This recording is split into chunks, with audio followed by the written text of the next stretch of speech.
শুক্রবার সন্ধ্যাবেলা তাহিরপুর থানার পুলিশ গোপন সূত্রে খবর পায় একটি যুবক বীরনগর এলাকায় লালন রোড নাজিরপুর এরিয়ায় সন্দেহজনকভাবে ঘোরাফেরা করছে।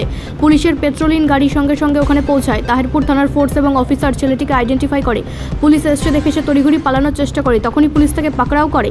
দেখে মনে হয়েছে মাদকাসক্ত।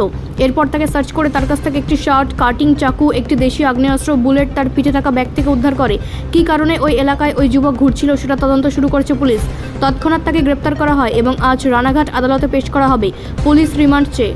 পুলিশের সন্দেহ এটা ড্রাগ পেটলারের একটা টিমের সদস্য। এর সঙ্গে আরও কেউ যুক্ত আছে কিনা সেটা খতিয়ে দেখছে পুলিশ।